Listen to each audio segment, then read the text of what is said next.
Some battles take centuries to unfold. This one took just 2 hours, and it ended a kingdom.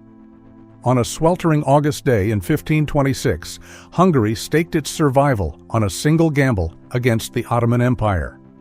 What followed was one of history's fastest and most devastating collapses. Some moments in history are like lightning strikes. They arrive with blinding speed and leave the world permanently changed. These are the turning points where the fate of a nation isn't decided over centuries, but in a single afternoon. For the Kingdom of Hungary, that moment came on a sweltering August day in 1526. On a vast, waterlogged plain near the town of Mohács, an army stood as the last shield of a once mighty kingdom. They rode out to meet an imperial juggernaut. The battle that followed would last only a few hours, but its consequences would echo for the next 500 years. This is the story of how an empire was shattered, how a king met a tragic end, and how one desperate gamble on the battlefield led to the near-total destruction of a nation. It's the blistering heat of August 1526, and the Kingdom of Hungary is facing a challenge that will define it forever.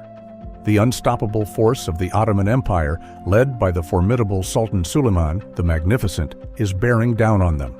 At the head of the Hungarian army is King Louis II, just 20 years old and untested in the brutal reality of war.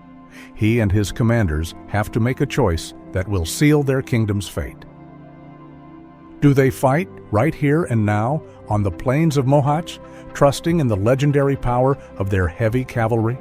Or do they pull back, wait for powerful reinforcements, and fight another day on better terms?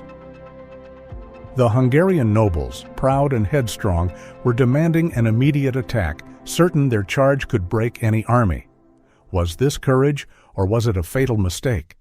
Were they marching toward a miracle, or were they riding straight into one of the most perfectly laid traps in military history? To get the tragedy of Mohács, you first have to understand the world of 1526. This was an age of giants dominated by 3 men: Holy Roman Emperor Charles V, Francis I of France, and Sultan Suleiman I of the Ottoman Empire. While the Christian kings of Europe were busy with their own bitter rivalries, Suleiman, known as the lawgiver to his people and the Magnificent to the west, was busy expanding his empire. Since taking the throne in 1520, his goal was clear: push the Ottoman borders deep into the heart of Europe. And the main obstacle standing in his way was the Kingdom of Hungary. For centuries, Hungary had been a bulwark of Christendom, a powerful medieval kingdom holding the line against the East. But the Hungary of 1526 wasn't the powerhouse it used to be. The kingdom was weak, rotting from the inside with division. The king's central authority had been chipped away by powerful bickering nobles, called magnates, who had their own private armies and often put their own interests first. The famous Black Army, a professional standing force that had made Hungary a military power, had been disbanded. The official reason was a lack of funds, but the nobles also feared a king with that much power. What was left was a kingdom that relied on feudal soldiers, mercenaries, and the goodwill of a fractured aristocracy. At the heart of this broken realm was King Louis II. He'd become King of Hungary and Bohemia as a child, and was only 20 when the invasion came. Even though he was married into the powerful Habsburg dynasty, he didn't have the experience, the political clout, or the unified support to effectively lead his kingdom. His court was a nest of vipers, with different factions fighting for influence. The biggest divide was between the king's party and a faction led by John Zápolya, the powerful governor of Transylvania. Zápolya commanded one of the largest armies in the kingdom, but his loyalty and his timing would become a huge point of debate. Suleiman the Magnificent, on the other hand, led a centralized, modern, and ruthlessly efficient military state. The Ottoman war machine was arguably the most advanced of its time. At its core were the Janissaries, an elite infantry corps of full-time professional soldiers, drilled to perfection and armed with the latest firearms. They were backed by huge numbers of Sipahi cavalry and a corps of artillery engineers who were masters of their craft. The Ottoman army was a true combined arms force, able to adapt its tactics with terrifying discipline. The situation had been getting worse for years. In 1521, Suleiman captured the fortress of Belgrade, which the Hungarians had called the key to their southern defenses. Its fall opened the door to the Great Hungarian Plain. And just to add fuel to the fire, the King of France, Francis I, made a stunning deal with Suleiman to form an alliance against their mutual rival, the Habsburgs. This Franco-Ottoman alliance gave Suleiman the perfect excuse to launch his 1526 campaign. His stated goal was marching on the Holy Roman Empire, and the road to Vienna ran straight through Hungary. In April 1526, Suleiman marched from Constantinople with a massive army, somewhere between 50,000 and 100,000 men, and about 300 cannons. As this colossal force advanced, the Hungarian response was slow and chaotic. King Louis moved south from the capital, Buda, to assemble his troops, but the mobilization was a mess. The nobles were slow to show up, and some flat-out refused to serve under anyone but the king, sabotaging a plan to stop the Ottomans at the river Drava. Most critically, the 8,000-strong Transylvanian army under John Zapolya and a force of several thousand Croatians were still days away and wouldn't make it in time. This set the stage for the fatal decision at Mohács. The Hungarian War Council was split. Experienced commanders like Archbishop Paul Tomori, who had been fighting the Ottomans for years, urged caution. They argued for a strategic retreat toward Buda to link up with the other armies and fight on their own terms. But the more aggressive, and arguably more arrogant, nobles won the argument. They were completely confident in the power of their heavy cavalry, the armored knights who had dominated European battlefields for centuries. They believed a single decisive charge could shatter the Ottoman lines. To them, retreat was cowardice.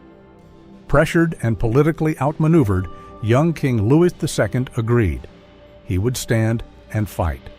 And so, on the wide, open, and dangerously marshy plain south of Mohács, an army of about 25,000 to 30,000 Hungarians, with maybe 85 cannons, prepared to face an Ottoman host at least twice its size, with 3 times the artillery.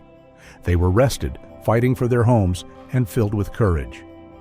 But they were also outnumbered, outgunned, and walking into a battle devised by one of history's greatest military minds. The sun climbed high in the sky on August 29, 1526.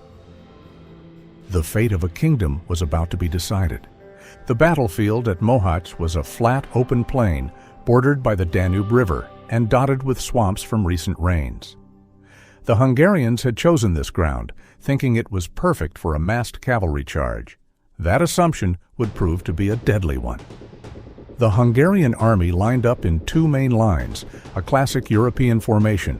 The first line had mercenary infantry in the center, flanked by the pride of the kingdom, the heavy cavalry of armored knights and nobles.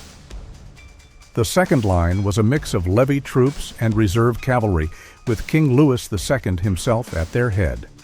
Their plan was simple, bold, and ultimately suicidal. Smash the Ottoman center with a frontal assault, relying on the sheer shock of their armored charge to break the enemy. Across the field, the Ottoman army was waiting. Suleiman and his Grand Vizier, Ibrahim Pasha, had arranged their forces in 3 deep, flexible lines, designed specifically to absorb and trap a cavalry charge. The front line was made up of irregular troops from the European provinces. Behind them was the second line, with Anatolian troops and the bulk of the Ottoman artillery chained together to prevent a breakthrough. And in the third line, held in reserve as the final trump card, was the Sultan himself, surrounded by his elite guard and the corps of the Janissary musketeers. It was a layered defense, a Venus flytrap of infantry, artillery, and cavalry, waiting for the signal to spring shut. The battle began in the mid-afternoon with an artillery exchange. Then came the moment the Hungarians had staked everything on. On the Hungarian right, Archbishop Paul Tomori led the heavy cavalry in a thunderous charge. The ground shook as thousands of armored men and horses crashed into the Ottoman front line. At first, it looked like a spectacular success. The force of the Hungarian charge shattered the Ottoman front line, which broke and fled in apparent chaos. To the charging knights, it looked like a rout. The momentum was theirs. Seeing this, the rest of the Hungarian army pushed forward to support the breakthrough. For one brief, glorious moment, it seemed like a miracle was happening. But this wasn't a rout, it was a trap. The fleeing front line was a planned, fake retreat, a classic Ottoman tactic. The Hungarian cavalry, instead of staying disciplined and reforming, chased after the scattered troops, their formation breaking down as some knights even started to loot the abandoned Ottoman camp. This drew them deeper and deeper into the killing field. As Timuri's cavalry stormed into the heart of the Ottoman position, the horrifying truth became clear. They hadn't broken the enemy, they'd just peeled back the first layer. Before them now stood the real Ottoman center, a solid wall of thousands of janissaries, and between them, the terrifying mouths of hundreds of cannons. They had charged straight into a prepared kill zone. Then the trap snapped shut. A signal was given. The janissaries dropped to their knees in practiced rows, and a devastating volley of musket fire, one of the first of its kind in a major European battle, ripped through the Hungarian knights. The sound was deafening, a storm of lead that tore through steel armor and flesh. Knights who thought they were invincible were blasted from their saddles. Almost at the same time, the Ottoman artillery opened up at point-blank range, scything through the Hungarian troops now packed together and trapped on the marshy ground. The Hungarian charge, once so powerful, completely stalled. The heavy knights, weighed down by armor and bogged down in the wet terrain, were now sitting ducks for the janissaries' disciplined firepower. While the center was being wiped out, the final phase of the plan unfolded. Ottoman light cavalry, the Akinjis, swept around the Hungarian flanks and slammed into their rear, completing the encirclement. What had been a battle now turned into a massacre. The Hungarian army attacked from all sides, its leadership dead or dying, completely disintegrated. Panic replaced courage. Surrounded and being cut down by a relentless storm of bullets, arrows, and cannonballs, the army broke. Soldiers ran for their lives, but there was nowhere to go. The entire Hungarian force was annihilated in less than 2 hours. In the chaos, King Louis II fled with a small escort. As he tried to cross a stream, his wounded horse slipped and fell, throwing the young king into the water. Weighed down by his armor, the 20-year-old monarch drowned, a tragic symbol for the drowning of his kingdom. With him died 7 bishops, 28 barons, and thousands of the best soldiers in Hungary. The battlefield was a scene of utter devastation. Suleiman himself, looking over the carnage, was reportedly stunned that such a small army had been sent against him. He then ordered the execution of some 2,000 Hungarian prisoners. The sun set on the field of Mohács and on an independent Kingdom of Hungary. The defeat at Mohács wasn't just a military loss, it was a national decapitation. In a single afternoon, almost the entire political and military leadership of Hungary had been wiped out. With the king dead and a huge portion of the nobility gone, a massive power vacuum opened up and the country fell into chaos. As a unified, independent kingdom, Hungary had effectively ceased to exist. In the immediate aftermath, Suleiman marched his army to the capital, Buda. The city was basically undefended and surrendered without a fight. The Ottomans pillaged the city and the royal palace, taking vast treasures, and, as some chronicles claim, over 100,000 captives with them before winter set in. Suleiman didn't immediately annex the kingdom, but the path was now wide open. He would return in 1541 to occupy Buda for good. The death of King Louis II without an heir kicked off a disastrous succession crisis that tore the rest of the kingdom apart. 2 rival kings were elected. One faction chose John Zapolya, the Transylvanian leader whose army never made it to Mohács. The other faction elected Ferdinand I of Austria, a Habsburg, whose claim came from his marriage to Louis II's sister. This immediately sparked a bitter civil war. Zapolya, unable to defeat the Habsburgs alone, made a fateful choice.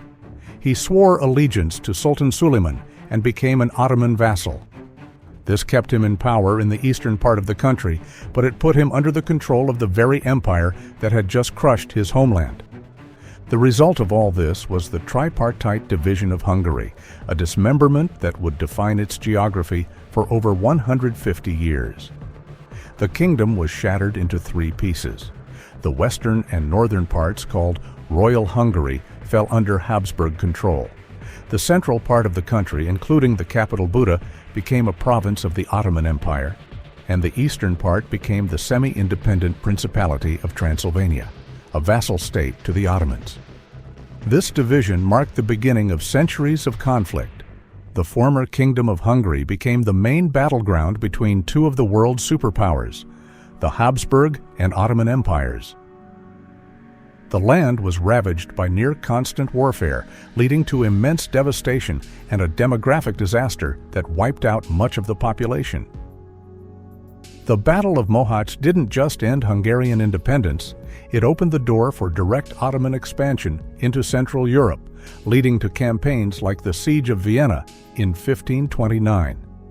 For Hungary, the battle left a deep and lasting scar on the national psyche. To this day, Mohács is remembered as a national tragedy like no other. A common Hungarian saying, "Több is veszett Mohácsnál," more was lost at Mohács, is used to put lesser problems in perspective. It represents the end of Hungary's medieval glory and the start of a long, dark period of foreign rule and struggle for survival. The battlefield is now a national memorial park, a solemn reminder of the day a kingdom was lost. Mohács is a brutal lesson in the costs of internal division, tactical arrogance, and underestimating an opponent. The Hungarian belief in the unstoppable power of their cavalry was shattered against the modern reality of the Ottoman war machine. The rash decision to fight against overwhelming odds instead of waiting for reinforcements was a gamble that cost them everything. In just a couple of hours, a kingdom built over centuries was broken. The Battle of Mohács shows just how quickly the course of history can be changed. If you enjoy these deep dives into the pivotal moments that shaped our world, make sure you're subscribed to Ancient Vault and hit that notification bell so you don't miss our next story. And let us know in the comments which battle you want us to cover next. Ultimately, the story of Mohács is more than a military defeat. It's a cautionary tale about how a nation's fate can be sealed long before the first shot is ever fired. Hungary's internal fractures, its outdated military thinking, and its divided leadership made it vulnerable. Sultan Suleiman and Ibrahim Pasha didn't just defeat an army, they brilliantly exploited weaknesses that were already there. The 2 hours of brutal combat on that August afternoon were simply the final act in a tragedy years in the making. What was lost at Mohács wasn't just an army or a king, but the very existence of an independent, unified Hungary for centuries to come. A wound on the nation's memory so deep that it has never fully healed.